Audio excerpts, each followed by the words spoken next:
You know, for a moment there, I thought this is gonna be a detective movie. I mean, I haven't seen that many Shane Black movies, but those I have seen is detective movies, so kind of bummed out about that one.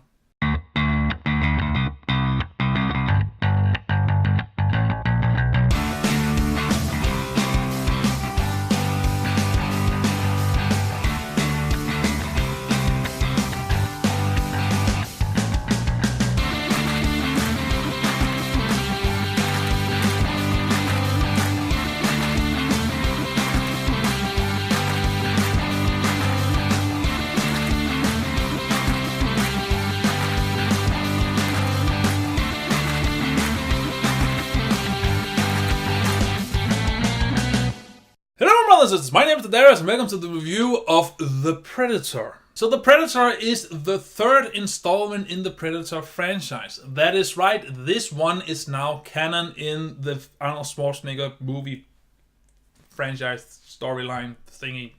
You know what I mean. You follow this soldier that is on a mission, and suddenly a spaceship crash lands near him, and he finds some Predator gear, which he steals and then run off. And then we find out that this Predator needs that gear, so it goes after him. Meanwhile, there's a human organization that is tracking these Predators' activities on Earth, and they know that he saw it and that he might know something. So they capture him, investigate him, and then just set him off to be lobotomized, or whatever it calls. Meanwhile, the son then finds these Predator's artifacts that he stole and activates one of them, which sends the Predator in high heels after now his son. So now they need to figure out what the Predator wants, what those artifacts does, and then just, stop the whole thing from going from bad to worse.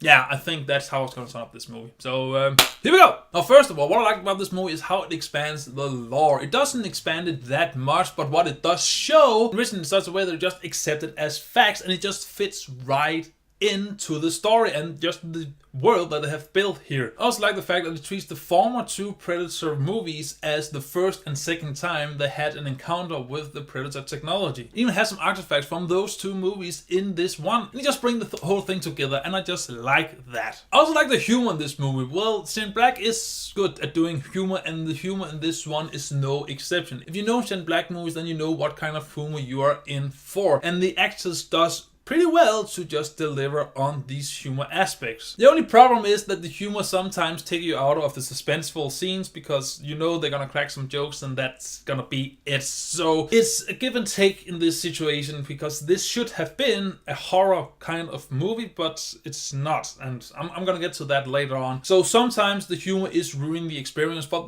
for the most part, since there's not an action sequence all the time, the humor actually enriches the entertainment value. I also like the fact that the movies sometimes do a show don't tell aspect to storytelling, especially giving the main character's son, because he has autism, but you're not told he has autism until much later in the movie. Instead, the movie just plays a scene where the boy is acting a certain way, then you as an audience just put all of it together and just figure out, he has autism. And I like that approach to storytelling, and I want to see it more in other movies. Don't tell us everything. Let's just figure something out by ourselves. It is much more rewarding for an audience member to figure something out on their own instead of just being told. So I want more of that in coming movies. So directors, producers, just get on that. The movie also has some interesting character ish. What I mean by that is the characters are very well defined from the get-go, and they are also extremely diverse. So there's no two characters that are the same. However, those quirks and definitions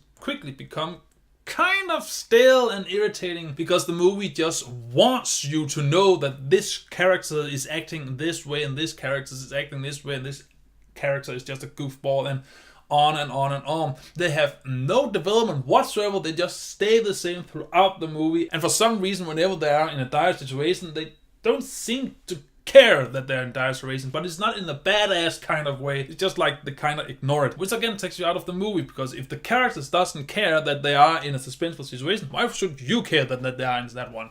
So yeah, that's just bad storytelling. But at least when you're introduced to the characters, they are interesting. It's just becomes stale. And lastly but not least, I love the fact that this movie knows what it is. It doesn't try to be bigger or better or clever or anything. It knows exactly what it is, it delivers on that front, and it just makes fun of itself because it is just so self-aware, and it for the most part works for the movie's favor. That also means that you're not gonna get any complex storytelling or some deep characters or grand mythology or anything. You're just gonna get a stupid action movie with some big monsters who's gonna attack and fight some soldiers. That's pretty much it. So you know what you're in for, and the movie knows what you know that you're in for. So if you all know what you know that you are in for, then you know. You know. Right? Now that being said, this movie has some this movie has some flaws.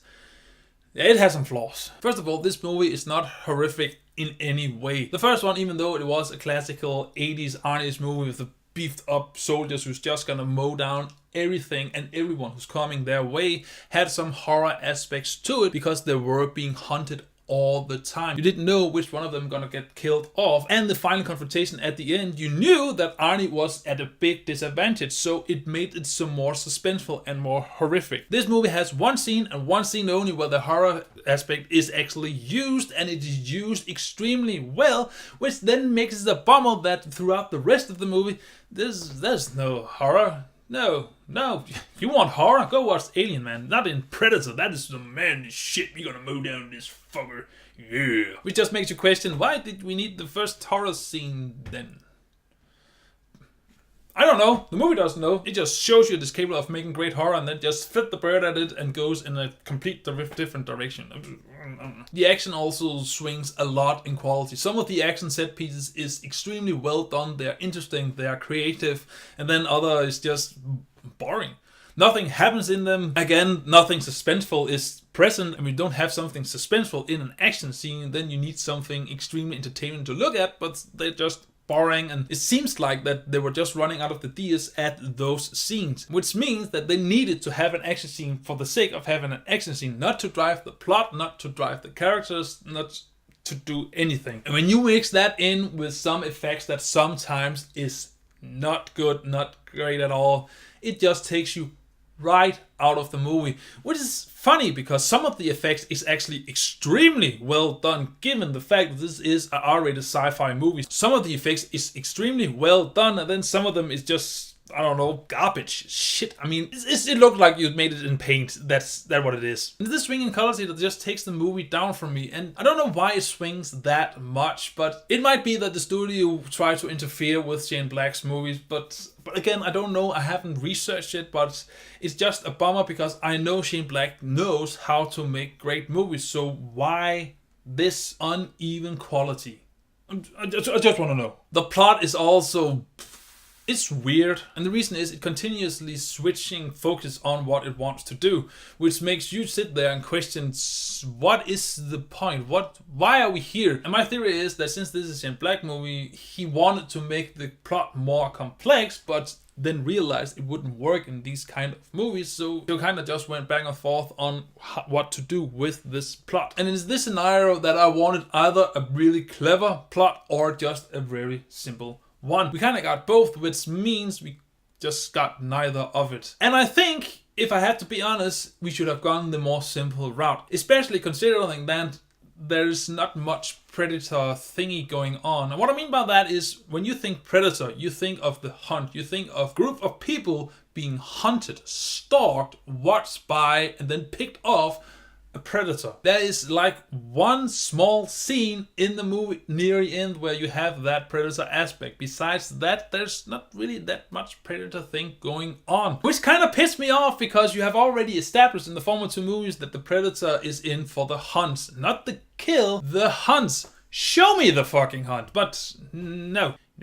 This predator is gonna use dogs to hunt you, but those dogs is not in for the hunt. They're just gonna surprise you suddenly. Then you have an action sequence, and then you need to get to the next action set piece over there and fight some more dogs, and then you need to get to that action set piece over there and fight some more humans.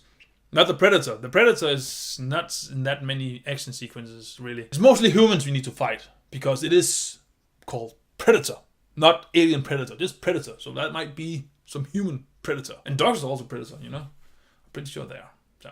And finally, what I didn't like about this movie is it uses 2/3 of its running time to set up kind of an interesting premise. But then again, it doesn't know what if it wants to be complex or simple. But anyway, it uses 2/3 of the movie to set up this kind of interesting idea, and then the movie suddenly remembers it needs to end in 15 minutes, maybe 20. So it just wraps up everything extremely fast, which makes the ending feel extremely rushed. That also means that the final fight that you knew was coming, because we had it in Predator 2, we had it in Predator 1, we're also gonna have a final fight here. It's just some quick back and forth, and then it is ended and just sitting there.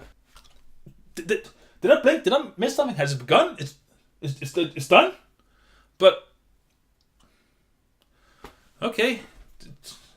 Can you tell me how it went down? And the worst thing is, it is one of those pretty boring action sequences. And when you think about how it managed to do some of the action sequences, then you just kind of baffling. Why make it so boring and generic and non-interesting? And unfortunately, that kind of sums up this movie. It has a lot of potential. It has a lot of cool ideas, but it doesn't really capitalize on them, and often it just go back to just use generic, boring action sequences and generic, boring plot lines, which means you get kind of a mixed movie. Now, that being said, as I said before, this movie does know what it is, and it delivers on that aspect. So when you watch this movie, you will be extremely entertained. The only bummer is that this movie had potential to be more, but since it has potential to be more, it doesn't deliver on it. Doesn't mean that this is a bad movie. No, it just means it's not going to get a high rating. It's just going to get a generic rating. So I will say though that The Predator, you should watch it in cinema. Entertainment guaranteed. Yes. Well, maybe I'm gonna change my mind in a few weeks. I've done that before. Just look at Iron Fist. Anywho, The Predator. Have you seen it? What did you think about it? And what is your favorite Predator movie? The first one is off limits because that is too easy. So Predator 2, The Predator, Predator from a few years back, Aliens vs. Predator, Aliens vs. Predator, Requiem. That is the movies you can choose between. So whatever you think, comment on me your thoughts. And as always, until I see you in the next video, remember to stay awesome. Bye! So, can we have an old Arnie and an old Predator just fighting each other? I will pay to see that.